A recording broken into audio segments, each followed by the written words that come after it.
Hi everyone, welcome to Advocate Narendra Madhav platform and we talk about the law behind the screen. आप सभी का स्वागत है advocate Narendra Madhav platform पर। और पिछले कई पार्ट में हमने देखा कि फिल्म एंड टेलीविज़न इंस्टीट्यूट जो है, ये इंस्टीट्यूट के ज़रिए बहुत ज़्यादा लोग अपना करियर बनाते हैं।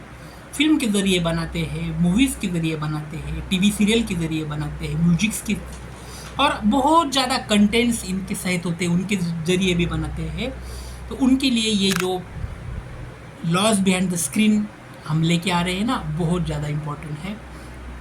तो आपको विनती है कि अभी तक लाइक नहीं किया हो तो लाइक करो, सब्सक्राइब नहीं किया तो सब्सक्राइब करो, क्योंकि लाइक करेंगे तो हमारा मनोदय बढ़ेगा और अच्छे से अच्छे प्रोग्राम हम लेके आने का काम कर देंगे। चलो, पिछली कड़ी में हमने कॉपीराइट के बारे में भी बात की थी, कॉपीराइट एक्ट 1997 के बारे में बात की थी।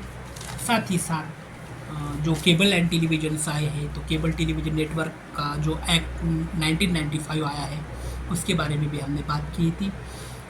आज हम इंफॉर्मेशन टेक्नोलॉजी एक्ट 2000 के बारे में बात करने वाले हैं, जिसे आईटी एक्ट भी कहा जाता है। जो इंफॉर्मेशन टेक्नोलॉजी एक्ट है, ये इसका कंटेंट जो है ना दोस्तों, ये इंफॉर्मेशन टेक्नोलॉजी एक्ट का content only for the movies, films and television institute is concern.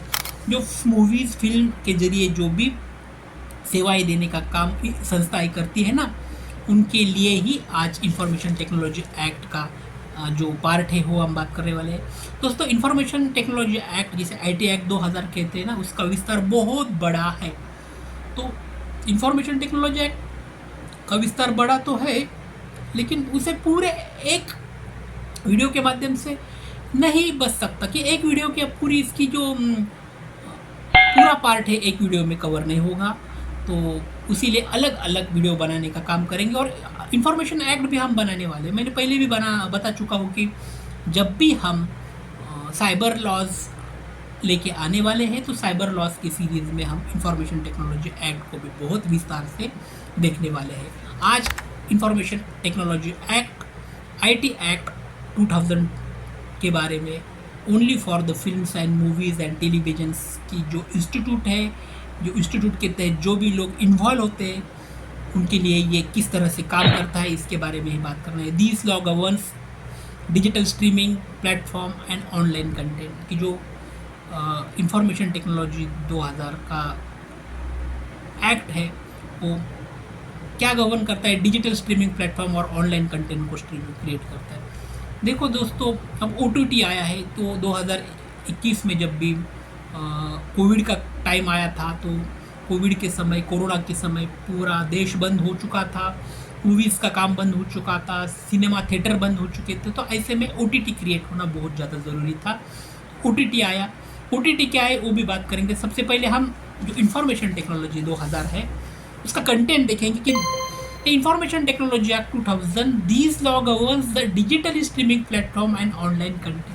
क्या क्या गवर्न करता है? एक तो डिजिटल कंटेंट के लिए गवर्न करता है, और ऑनलाइन जो प्लेटफॉर्म होते हैं ना, उसको भी कंटेंट करता है। ऑनलाइन प्लेटफॉर्म के जो कंटेंट होते हैं ना, उसको भी गवर्न करने का काम इंफॉर्मेशन टेक्नोलॉजी एक्ट 2000 करता है।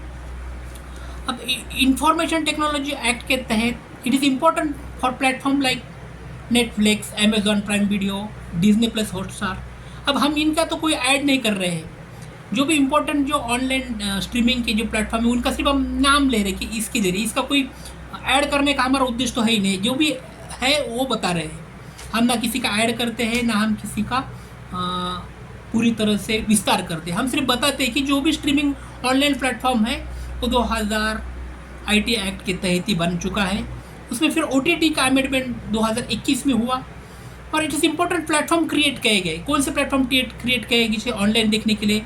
जैसे कि नेटफ्लिक्स क्रिएट किया गया, उसमें उसके बाद अमेजॉन प्राइम वीडियो क्रिएट किया गया, डिज्नी प्लस हॉटस्टार है। इसके अलावा और ज़्यादा दूसरे भी प्लेटफॉर्म है, लेकिन ये ज़्यादा चलने वाले, इसलिए हम एग्जाम्पल के तौर पे इनके नाम बताएं। इनका कोई एडवर्टाइज, इनकी जाहिरात करने का हमारा बिल्कुल भी उद्देश्य नहीं है।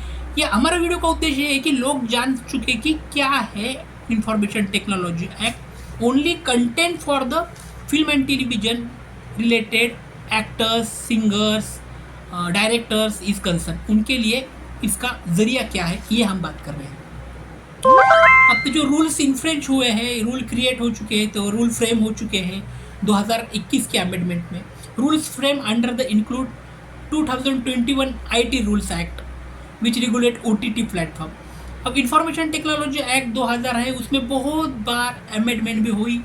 उसके बाद 1921 में मैंने जैसे कहा कि पूरे देश भर में कोविड का कार्यकाल था, तो पूरा देश में लॉकडाउन लग चुका था, तो ऐसे में कोई भी मूवीज़, कोई भी सीरियल देखने के लिए ओटीटी का इस्तेमाल हम कर चुके थे। और ओटीटी प्लेटफॉर्म पर भी हम जो भी पेड मूवीज़ है उसे पैसे या फिर अमाउंट हम कंसिडरेशन के तौर पे उनको दे चुके थे ओटीटी प्लेटफॉर्म। तो what is mean by OTT platform? The long form of OTT is over the top. OTT को ओवर द टॉप कहते हैं। क्यों? द ओटीटी मीडिया सर्विस जो रहती है ना, the media service provide audio, video and other media directly to the users via internet. जो audio, video, visuals होते हैं या फिर कंटेंट्स होते हैं या फिर ब्रॉडकास्टिंग होती है, वो डायरेक्ट वो to the users in using of the internet connections, जो कि इंटरनेट की कनेक्शन के जरिए डायरेक्ट प्रोवाइड करने का काम ओटीटी कहती है। और ओटीटी को ही ओवर द टॉप कहा जाता है। जो लॉन्ग फॉर्म ऑफ ओटीटी का है उसे ओवर द टॉप कहते हैं। दोस्तों, ये जो इंफॉर्मेशन टेक्नोलॉजी एक्ट 2000 है, उसमें 2021 में बहुत ज़्यादा अमेंडमेंट हुई और उस अमेंडमेंट में ओटीटी रिलेटेड एस्पेक्ट भी किए गए हैं। ओटीटी प्लेटफॉर्म के इन डीप में भी हम अलग सा वीडियो बनाने वाले हैं। आज हम यहाँ पे रुकने वाले हैं। आने वाले कुछ दिनों में हम ओटीटी और जो स्ट्रीमिंग के रिलेटेड जो भी एक्ट्स है वो भी लेके आने वाले हैं। Thanks for watching today's video. Thank so much.